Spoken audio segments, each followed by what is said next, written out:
Welcome to Succeed with Shanice, a podcast about keeping it real and helping you thrive in every aspect of your professional journey.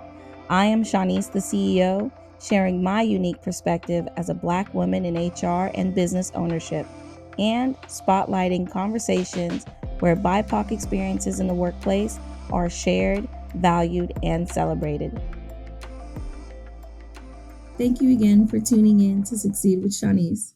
Today, I want to talk a little bit about contractors and freelancers and how they are the true MVPs in saving time for entrepreneurs and business leaders. I'm sure we have all heard the saying, time is money, but I have learned that it has never been so true.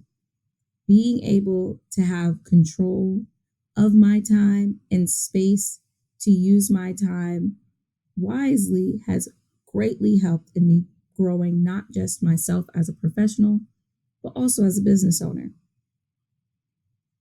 I've also researched that utilizing contractors and freelancers ties to overall happiness, which makes perfect sense because I am truly happy when I am allowed to use my time for the things that I care about or am passionate about. So you can call this episode Freelance Appreciation Day because I want to share how outsourcing some of the work that obviously needs to get done, but I just don't have the time to do it, overall helped me win in saving time and a little bit of money to be able to do all of the things. Additionally, I have worked with managers who they too have seen the value in outsourcing some administrative duties or heavy tasks to be able to save time and items on their plate, and have also in return seen it as cost effective. 60% of CEOs see that the time spent on administrative tasks are wasted. 60%. Now, as a CEO, I have placed it in my name, I feel that that is actually true. Although I enjoy engaging with my clients over email or the phone, or just ensuring that they get my newsletters and communiques, or even just navigating the workflows around drafting up contracts and getting project timelines together, all of those administrative tasks, although important and valuable, can become daunting. I remember I worked in an administrative space where I spent probably 6 out of 8 hours a day calendaring.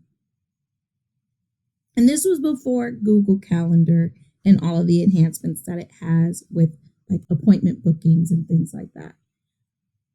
6 hours a day in front of a calendar, a virtual calendar, but a calendar all the same, maneuvering time and ensuring that everything's all in place for the individual that I was organizing the time for. And although it paid my bills, it took a lot to do it. Now, as a CEO of my own business, I can't necessarily see myself spending 6 hours calendaring alone a day. How would I do all of the other things? Strategizing, creating, partnering, engaging, if I'm at the computer for 6 hours a day, every day, just to make sure that I have all the appointments set. So when I read this 60% statistic, I was very much surprised, but then thought to myself, yeah, that makes sense. And that would be the first thing to outsource.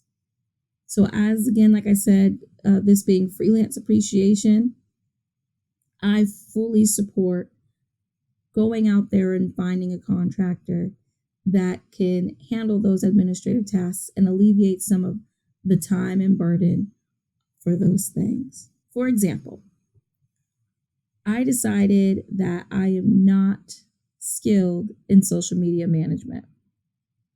Even though I grew up with social media and it has been a part of my life, and I love a good selfie, The nuances and the science behind social media management has been completely over my head. Figuring out how to learn all of the different skills and SEO this and trends that, it demotivated me from one, wanting to learn it, and two, doing all of the other things that I know that I am strong in for the sake of my business. It also took up a lot of time and trial and error for me to be able to try and find my own flow and understanding of what managing a social media platform meant. So I decided to seek help. And I think as a person, woman, Black woman of color, sometimes that is very difficult for me to acknowledge that I don't have to know everything. And I can always seek help. And where I see contractors, freelancers, being of value in that space is they have presented themselves in a way to where they specialize in these areas where we can quickly and efficiently get help from. So that's what I did. And I reached out and I felt like a weight had lifted. That is one less thing that I have to worry about in my space, in being able to make sure that my business continues growing and also engaging with all of you. So I want to use this episode today to talk a little bit about the pros and maybe some cons in being able to outsource some of the things that you find, like me, daunting, completely out of your wheelhouse, or just too much on top of all of the other things on your plate as a business leader, business owner, entrepreneur, or even emerging leader in trying to navigate both work and life. I think outsourcing to save time is the secret sauce. Not only does it increase your ability to handle all of the other priorities, but also creates a sense of sustainability for you to continue to do the work for a long period of time. And at least for me, it brings me a little bit of joy because now I can do and fill my time with all the things that I do have strength in or that brings me happiness rather than other things that I may not be all that great with. It might be more frustrating. So outsourcing to folks who are really passionate about the work, I think is really good, or at least a valued step as you're working to grow. Pros. The first pro I want to acknowledge, and that I've said before, is overall, it saves time. By identifying someone in the outsourcing projects or tasks to someone who has the expertise and the knowledge to hit the ground running and complete the task, saves you time in trying to muddle through it. It also saves time in that project being complete because now you're reassured that you have a dedicated person that all of their time is focused on completing that one project, and you can focus on all of the other things. Another pro is being able to partner with someone.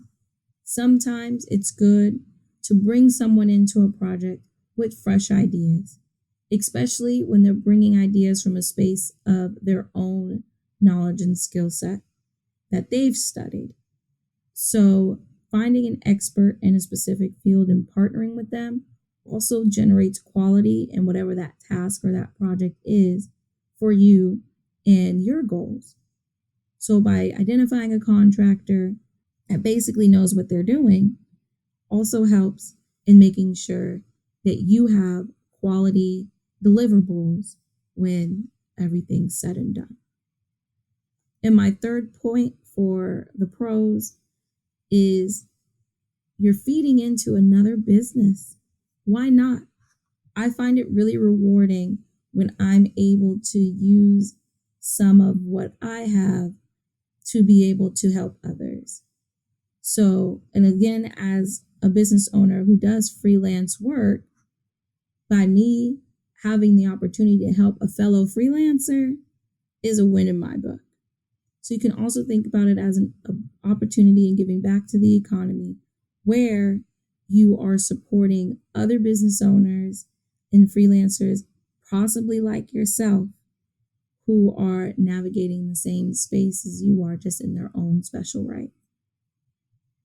Now, one con I would have to say is with contracting, and this is more moving into compliance, with contracting, there are rules and regulations around how those dynamics work. So, how you engage with the contractor, how you communicate with the contractor, all of that has a specific criteria, a procedure to ensure that the business being done is compliant with contract classifications. That being said, you don't have to know all of that. More likely than not, the freelancer or the contractor knows those guidelines and what they can and cannot do on behalf of the services that they're providing to you. And there are HR besties like me out there who can help you navigate that space. So I also see that as a pro in that those rules and compliance regulations help to better organize the relationship between you and the business or individual that you are contracting. So you're not guessing how everything can be managed because it's already laid out for you. And there's a start and there's an end, and in between, there are specific ways in which you can communicate, and all of that is set up at the front end of your project. So you don't have to think about along the way or worry about any issues where it comes to, well, how do I communicate with this person that their performance isn't working out? Well, technically, with the contractor, you're not measuring their performance. You're measuring whether or not they were able to complete the project in a timely manner. It's very cut and dry. So whether it may be a con in that you may need to have a little bit more insight of how that works to ensure you're operating correctly with that specific, again, organization or individual you're contracting with, it's actually a pro because it's less you have to worry about by just following those guidelines. And again, if you would like to learn more about what those guidelines are and how that can actually work in your favor, feel free to contact me using the links in my caption. Another con I would have to say is, for me, I always thought starting a business, I would hire a whole bunch of people and employ a whole bunch of people and just change their lives because I'm able to employ them and able to give them a space to do the work that they love and not have to worry about how they're valued or how they're compensated because I'm going to make sure that they are always valued. And then I realized employment is costly and there's a right time for everything. So as I started exploring what I already knew about contract work, I thought I was missing out on my goal and my dream to be able to give others the opportunity of employment. That might be something you also had a goal for. You probably started your business or decided to lead in this specific space because you wanted to be that person to give someone an opportunity and develop them to be as great as they can be. Well, although you may not be as hands-on with a contractor, you're still giving someone an opportunity to do what they love, and you do have the opportunity to pay them what they're worth. And that's been, at least an overall passion of mine. I always advocate for pay equity.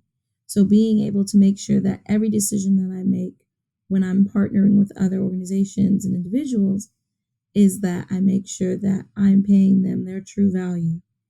I think, and again, this is turning into a pro, when it comes to contractors, there's less work in identifying what that true value is, because the burden isn't necessarily on you as a person requesting the service, but on the contractor themselves who's providing it to share with you what those price points are. So again, it does seem as if you might be missing an opportunity, but rather you're gaining one by alleviating some of the stress or potential burdens of identifying the right pay for the right individuals and the right work. Based on my research, based on my experience in working and hiring contractors, I feel there are more pros than cons. I feel that, especially in these times, it's a freelance world. And significantly, 64% of the US workforce does work for themselves or in some capacity, if they have a full-time or part-time job, are also doing some type of side hustle or side gig. And I see that as a wealth of opportunity for us as business leaders, business owners, and entrepreneurs to be able to tap into that pool of vendors and contractors and elevate them in doing the work that, honestly, if you're like me, either can't do, won't do, or don't have time to do.